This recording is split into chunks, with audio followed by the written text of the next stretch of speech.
கல்வி சாகரம், கற்போருக்கும் கற்பிப்போருக்குமான சஞ்சிகை நிகழ்ச்சி. தொகுத்தளிப்பவர் ஷாக்கிர் முகமது. பிஸ்மில்லாஹிர் ரஹ்மானிர் ரஹீம். அஸ்ஸலாமு அலைக்கும் நேர்களே, மற்றொரு கல்வி சாகரம் நிகழ்ச்சியினூடாக உங்கள் அனைவரையும் சந்திப்பதில் நாம் மிக்க மகிழ்ச்சி அடைகின்றோம். புகழ் அனைத்தும் வல்ல நாயன் அல்லாஹ்விற்கே அல்ஹம்துலில்லாஹ். கற்போருக்கும் கற்றுக் கொடுப்போருக்குமான களமாய், கல்விக்கான தளமாய், அறிவின் இடமாய் ஒளிபரப்பாகும் சஞ்சிகை நிகழ்ச்சி இது. கற்பவர்களின் பல்துறைசார் திறன்களை விருத்தி செய்வதற்கான களமாகவும், அவர்களது குரல்களை அடையாளப்படுத்துகின்ற, திறமைகளை வெளிப்படுத்துகின்ற இடமாகவும் இருக்கும் வகையிலும் இந்த நிகழ்ச்சி வடிவமைக்கப்பட்டுள்ளது. அத்துடன் கற்றுக் கொடுப்போரின் கற்பித்தல் மற்றும் தொடர்பாடல் திறன்களை மேம்படுத்துவதற்கான வழிகாட்டுதல்களை வழங்கும் தளமாகவும் இந்த நிகழ்ச்சி ஒளிபரப்பாகிறது. ஆக, கல்வி சாகரம் சஞ்சிகை நிகழ்ச்சி கற்பதற்கும் கற்பிப்பதற்குமான ஒரு முயற்சி என்ற செய்தியோடு இன்றைய நிகழ்ச்சியின் முதல் அம்சத்திற்குள் நாம் செல்கின்றோம். நிகழ்ச்சியில் முதல் அம்சம் மாணவர் பக்கம். எனது அன்பின் மாணவர்களே, ஒருவரது முன்னேற்றத்திற்கும் சாதனைகளுக்கும் தடை ஏற்படுத்தும் பல பண்புகளை நாம் அறிந்தே வைத்துள்ளோம். பொறாமை, விட்டுக் கொடுப்பின்மை, காட்டிக் கொடுத்தல், மற்றவர் முன்னேற்றத்தினை தடுக்கும் தந்திரம், பொய், புறம், களவு, மோசடி என்ற கெட்ட பண்புகள் ஒருவரிடம் குடிகொண்டிருக்கும் வரை பிரச்சனைகளையும் தோல்விகளையும் தவிர வெற்றியோ சாதனையோ அவருக்கு ஏற்படாது என்பது நிச்சயம். இவற்றையெல்லாம் எப்படி விட்டொழிப்பது என்பது எம் மனதில் எழுகின்ற அடுத்த கேள்வி. அதற்கு தீர்வாய் ஒரு சிந்தனை கதையை கேட்டு பாருங்கள். கதையை கூறுகிறார் கொழும்பு பம்பலப்பிட்டிய முஸ்லிம் மகளிர் கல்லூரி தரம் 8 கல்வி கற்கும் மாணவி ஷைமா ஷாக்கிர். ஒரு இளைஞன் அவனது திருட்டு தொழிலை நினைத்து வருந்தி கவலைப்பட்டு எப்படியேனும் திருந்தி நல்லவனாக வாழ வேண்டும் என்று நினைத்தான். யாரிடமேனும் சென்று நல்ல உபதேசத்தினை பெற்றுக்கொண்டு திருட்டு தொழிலை விட்டொழிக்கும் வழியை தெரிந்து கொள்ள நினைத்தவன் ஒரு அறிஞரை பார்க்க சென்றான். அந்த அறிஞர் தனது இருப்பிடத்தில் அமர்ந்தபடியே தியானம் செய்து கொண்டிருந்தார். அவ்விடம் சென்ற இளைஞன் தன்னை பற்றியும் தன் திருட்டு தொழிலை பற்றியும் சொன்னதோடு தான் திருந்தி வாழ்வதற்கான வழியை சொல்லித்தரும்படியும் அந்த அறிஞரிடம் வேண்டினான். அதற்கு அவர் நல்லவராக திருந்தி வாழ்வதற்கு சிறந்த வழியொன்று இருப்பதாகவும் அதை நாளைய தினம் கூறுவதாகவும் நாளைய தினம் தனது இருப்பிடத்திற்கு வரும்படியும் அந்த இளைஞனிடம் கூறி அவனை அனுப்பி வைத்தார். தான் திருந்தி வாழ்வதற்கு ஒரு வழி கிடைத்து விட்டதை நினைத்து மகிழ்ச்சியுடன் வீடு சென்றான் அவன். மறுநாள் விடிந்தது. அந்த அறிஞரின் இருப்பிடம் சென்றான் இளைஞன். அங்கு சென்றவனுக்கு பேரதிர்ச்சி. ஐயோ, என்னை காப்பாற்றுங்கள், இது என்னை விடமாட்டேன் என்கிறது, என்னை காப்பாற்றுங்கள் என்று ஒரு தூணை அணைத்தபடி கத்திக் கொண்டிருந்தார் அந்த அறிஞர். தூக்கி வாரி போட்டது இளைஞனுக்கு. என்னவாயிற்று இந்த அறிஞருக்கு என்று எண்ணியவனாக அவர் அருகில் சென்றான். அவரின் கத்தல் அவனுக்கு தெளிவாக கேட்டது. ஐயா, அறிஞரே, நீங்கள் தூணை பிடித்துக் கொண்டு தூண் என்னை விடமாட்டேன் என்று சொல்வது மடமை அல்லவா? நீங்கள் தூணை விட்டு விடுங்கள், பிரச்சனை தீர்ந்துவிடும் என்று புன்சிரிப்புடன் அறிஞரை பார்த்து சொன்னான் அந்த இளைஞன். அப்பொழுது அந்த இளைஞனிடம், நீ திருந்தி வாழ நீயே வழி சொல்லிவிட்டாய் என்றார். அதிசயத்து போனான் அவன். என்ன, நானா? என்ன சொல்கிறீர்கள் அறிஞரே என்று கேட்டான் அந்த இளைஞன். மகனே, நீயாக நினைத்து ஒரு விடயத்தினை விட்டொழிக்காதவரை அந்த விடயம் உன்னை விட்டு விலகிவிடாது. கெட்ட பண்புகளை நாம் இந்த தூணை போன்று விட்டுவிடாது இறுக அணைத்து கொண்டு விட்டு அவற்றை விட்டொழிக்க நாம் வழி தேடுவது புத்திசாலித்தனம் அல்ல. திருடனாக நினைத்து திருந்தாதவரை திருட்டை விட்டொழிக்க முடியாது மகனே என்று அறிஞர் கூறியதும் ஓர் உண்மை புரிந்தது அந்த இளைஞனுக்கு. நீங்கள் கேட்ட சிந்தனை கதை மாணவர்களாகி உங்களுக்கு உணர்த்தும் செய்தி என்னவென்பது உங்களுக்கு மிக இலகுவாகவே புரிந்திருக்கும். மாணவர்களே, நாம நினைத்து எம்மிடமுள்ள கெட்ட பண்புகளை விட்டொழிக்க வேண்டும். நாம் திருந்தி நல்ல பண்புகள் கொண்ட மாணவர்களாக இருக்க வேண்டும் என்றால் அது நமது கையில்தான் இருக்கிறது. நாம் செய்கின்ற தவறுகளுக்கு மற்றவர்களையும் சந்தர்ப்பங்களையும் குறை சொல்லிக் கொண்டிருப்பது புத்திசாலித்தனம் அல்ல. நாம் தான் உள்ளத்தால் திருந்த வேண்டும். சாதனைகளும் உயர்வுகளும் முன்னேற்றங்களும் நமது கையில்தான், நமது பண்பில்தான், நமது நடத்தையில்தான் என்பதை முதலில் புரிந்து கொள்ள வேண்டும் என்ற செய்தியோடு நிகழ்ச்சியின் அடுத்த அம்சத்திற்குள் செல்லலாம். நிகழ்ச்சியில் அடுத்த அம்சம் சிந்தனை பக்கம். நம்மை நாமே நேசிக்க வேண்டும். இப்படி நான் சொன்னதும் அதன் ஆழமான அர்த்தம் உங்களுக்கு புரிந்திருக்கும். நாம் நம்மை பற்றி கொண்டிருக்கும் உயர்வான எண்ணங்கள், சிந்தனைகள் என்பன எமது உயர்வுக்கும் வெற்றிக்கும் காரணிகள் என்கின்றது மேற்கத்தைய சிந்தனை ஒன்று. அந்த வகையில் நம்மை நாம் நேசிக்க வேண்டும் என்ற தலைப்பில் இன்றைய சிந்தனை பக்கத்தில் உங்களோடும் உங்கள் உள்ளங்களோடும் பேசுபவர் சிரேஷ்ட உளவியல் உளவள துணையாளர் அபூபக்கர் முஹம்மது அஸ்ரின் அவர்கள். இன்றைய நாள் நிகழ்ச்சியில் நம்மை நாமே அறிந்து கொள்வது எப்படி என்ற இந்த உளவியல் ரீதியிலான ஆலோசனை ஒன்றினை உங்களுக்கு வழங்கலாம் என்று இருக்கின்றேன். இன்று நாம் ஒரு மிக முக்கியமான விஷயத்தை பற்றி பேசப் போகின்றோம். அதுதான் நம்மை நாமே அறிந்து கொள்வது எப்படி. நம்மை நாமே அறிந்து கொள்வது என்றால் என்ன? அது ஒரு பெரிய தத்துவம் போல தோன்றலாம், ஆனால் உண்மையில் அது மிகவும் எளிதான ஒரு விடயம். பொதுவாக உங்களின் பலங்கள், ஸ்ட்ரென்த்ஸ் என்ன என்பதை அறிந்து கொள்ளுதல், வீக்னஸ் என்ன உங்களுக்கு பலவீனமாக இருக்கின்றது, இன்ட்ரெஸ்ட் அதாவது ஆர்வம் உள்ளது, இன்ட்ரெஸ்ட் இது உங்களை மகிழ்ச்சியாக்குகின்றது என்பதை புரிந்து கொள்வதுதான் நம்மை நாமே அறிந்து கொள்வது. உதாரணமாக ஒரு மாணவர் கணிதத்தில் மிகவும் திறமையானவராக இருக்கலாம், இன்னொரு மாணவர் ஓவியம் வரைவதில் ஆர்வம் கொண்டவராக இருக்கலாம், இன்னொரு மாணவன் விளையாட்டில், இன்னொரு மாணவன் இசையில். இவ்வாறு பல்வேறு வகையான விடயங்களில் ஆர்வமுள்ள நபர்களும் இருக்கின்றார்கள். மல்டிபிள் பர்சனாலிட்டி என்று நாங்கள் சொல்லலாம். முக்கியமாக இவ்வாறான விடயங்களை நாங்கள் அறிந்து கொள்வது எப்படி? அதற்கான சில யுக்திகள், நுட்பங்களை உங்களுடன் நான் பரிமாறலாம் இருக்கின்றேன். முதலாவது, உற்று நோக்குங்கள். Observe your self. நீங்கள் எப்போது மகிழ்ச்சியாக இருக்கின்றீர்கள்? எந்த செயலை செய்யும் போது நேரம் போவதே தெரியாமல் இருக்கின்றது? எதில் நீங்கள் சிறப்பாக செயல்படுகின்றீர்கள்? இதையெல்லாம் கவனிக்க தொடங்குங்கள். இரண்டாவது, கேள்வி கேட்குது. அதாவது கேள்விகள் கேட்பது. நம்மை நாமே சில கேள்விகளை கேட்டுக்கொள்வது. Ask questions. அதாவது உங்களுக்கு என்ன பிடிக்கும், என்ன பிடிக்காது, எதற்காக கோபப்படுகின்றீர்கள், எது உங்களை ஊக்குவிக்கின்றது? கேள்விகளை கேட்டுக்கொள்ளுங்கள். அல்லது ஒரு புத்தகத்தில் அல்லது நோட்டிலே நீங்கள் எழுதி வைப்பது மிகவும் நல்லது. மூன்றாவது, புதிய விஷயங்களை முயற்சி செய்யுங்கள். Try new things. அதாவது புதிய விடயங்களை நாங்கள் கற்றுக்கொள்வதற்கு, புதிய விடயங்களை அறிந்து கொள்வதற்கு நாங்கள் ஆசைப்படல் வேண்டும். உதாரணமாக புதிய விளையாட்டுகளை விளையாடுதல், புதிய கண்ணோட்டத்தில் ஒரு விடயத்தை நாங்கள் பார்ப்பது, புதிய புத்தகங்களை படிப்பது. இதன் மூலம் உங்களுக்கு எதில் ஆர்வம் இருக்கின்றது, அதிகமாக எதில் நம்மளது மனம் நாட்டம் செலுத்துகின்றது என்பதை நாங்கள் அறிந்து கொள்ளலாம். சில சமயம் நீங்கள் எதிர்பாராத ஒரு விஷயத்தில் உங்களது திறமை அதிலே ஒளிந்திருக்கலாம். நான்காவது, தவறுகளிலிருந்து கற்றுக்கொள்கள்.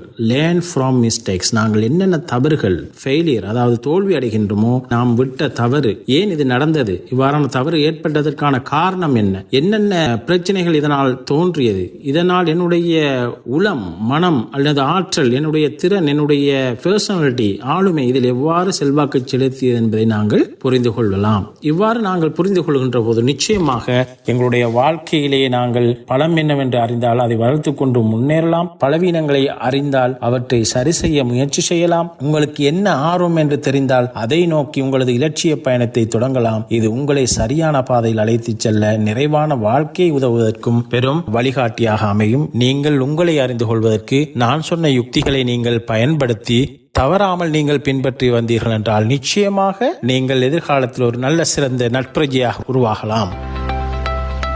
கல்விச்சாகரம் நிகழ்ச்சி சுமந்து வரும் அடுத்த அம்சம் ஆசிரியர் பக்கம்.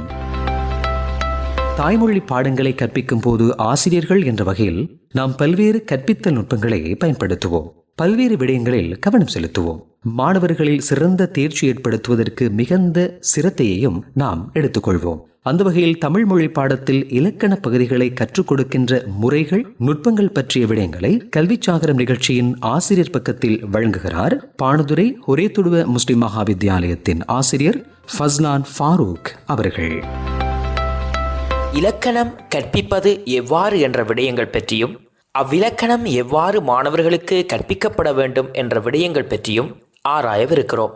ஒரு மொழியை செம்மையாகவும் திருத்தமாகவும் உரையாடுவதற்கும் எழுதுவதற்கும், மொழியின் அடிப்படையை முற்றிலும் உணர்வதற்கும், விதிவிலக்குகளை உணரவும் வாய்ப்பாக அமையும் நூலே இலக்கணமாகும்.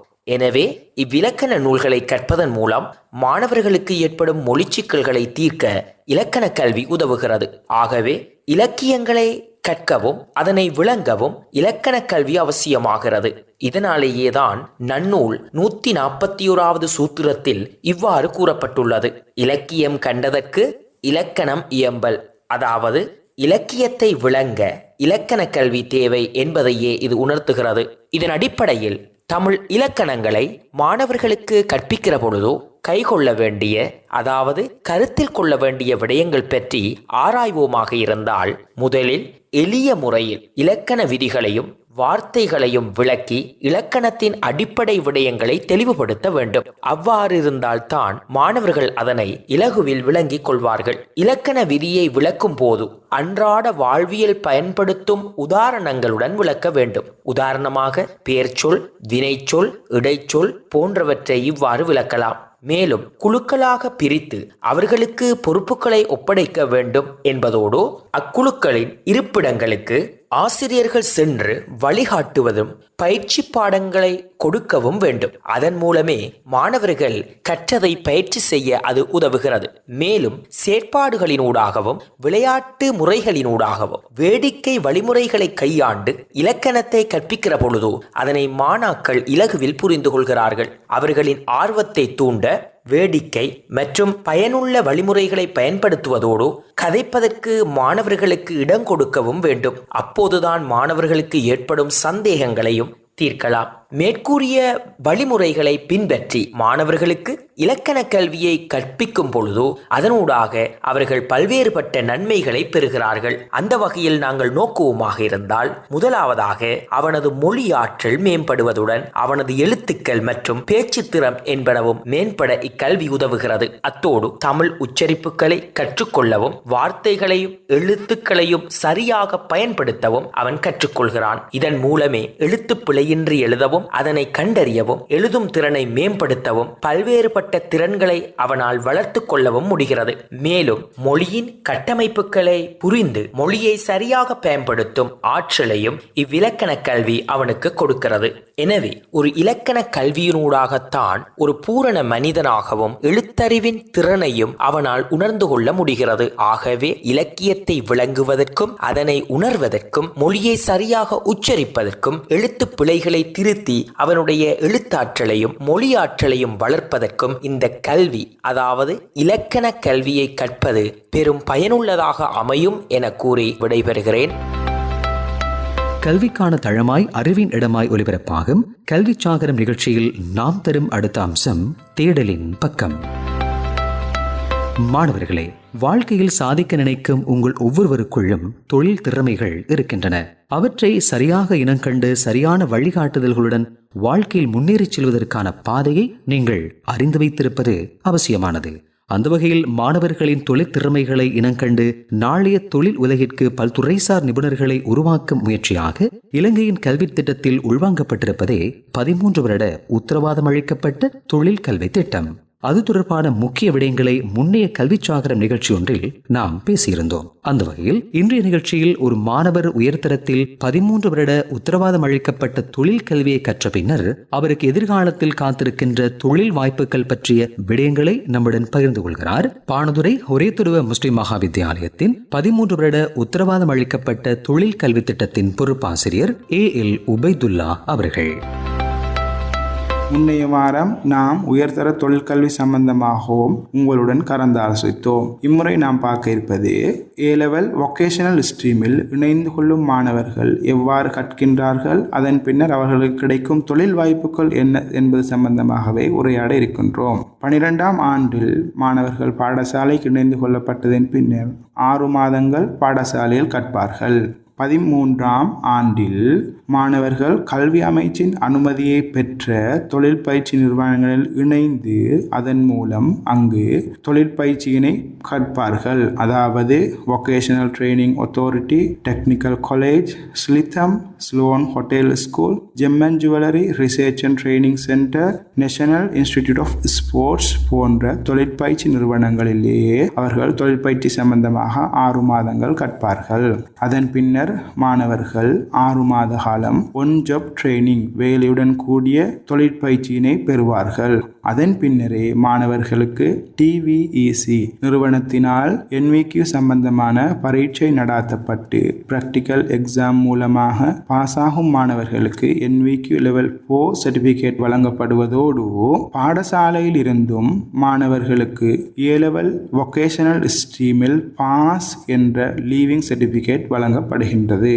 எமது பாணதுரை ஒரேதுருவ முஸ்லிம் மகா வித்தியாலயத்தில் நடைபெறும் பாடங்களாவன computer hardware and networking technician, information communication technology, hotel management, child care, bridal, automobile mechanic போன்ற பாடங்கள் நடைபெறுகின்றன. Motor bike and 3-wheel mechanic சம்பந்தமான பாடங்களுக்கு இணைந்து கொள்ளும் மாணவர்கள் 6 மாத காலங்கள் பாடசாலையில் பேசிக் கல்வியை கற்ற பின்னர் 6 மாத காலங்கள் தொழிற்பயிற்சி நிறுவனங்களில் பயிற்சியை பெற்ற பின்னர் மீண்டும் 6 மாத காலம் ஒன் ஜாப் ட்ரைனிங் தொழிலுடன் கூடிய வேலை வாய்ப்பில் ஈடுபடுவார்கள். அதன் பின்னரே அம்மாணவர்களுக்கு NVQ லெவல் 4 சர்டிஃபிகேட் கிடைக்கப்பெறுகின்றது. NVQ லெவல் 4 முடிக்கும் மாணவர்களுக்கு வேலையுலகில் வேக்கன்சி ஜாப் உள்ளதா இல்லையா என்பதனை நாங்கள் சற்று உற்று நோக்கி பார்ப்போம். Computer hardware and networking technician, information communication technology போன்ற கற்கையினர்களை நிறைவு செய்யும் மாணவர்கள் சாதாரணமாக அரச தனியார் தொழில் வாய்ப்புகளை பெற்றுக்கொள்வதோடு வெளிநாடுகளிலும் வேலை வாய்ப்புகளை பெற்றுக்கொள்கின்றார்கள். Hotel management, automobile mechanic, motor bicycle mechanic, 3-wheel mechanic, gem and jewellery, gem cutting, aluminium fittings போன்ற துறைகளிலும் அதிகமான வேலை வாய்ப்புகள் காணப்பட்ட வண்ணமே உள்ளன.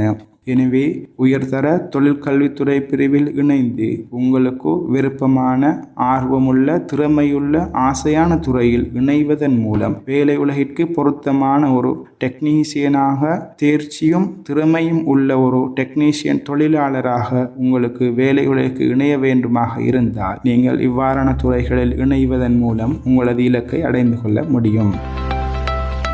இன்றைய கல்விச்சாகரம் நிகழ்ச்சியின் இறுதி அம்சம் அறிவுரை பக்கம். மாணவ பருவமானது உங்கள் வாழ்வின் மிக முக்கியமான காலகட்டமாகும். இது உங்கள் எதிர்காலத்தை வடிவமைக்கும் அடித்தளமாகும். இந்த காலகட்டத்தில் நீங்கள் மேற்கொள்ளும் ஒவ்வொரு செயலும், நீங்கள் பெறும் ஒவ்வொரு அனுபவமும் உங்கள் எதிர்கால வாழ்க்கைக்கு பயனுள்ளதாக அமையும். கல்வி என்பது ஒரு பயணம். சில நேரங்களில் எளிதாகவும் சில நேரங்களில் சவாலாகவும் அது இருக்கும். பாடங்களை புரிந்து கொள்ள கூடுதல் நேரம் தேவைப்படலாம்.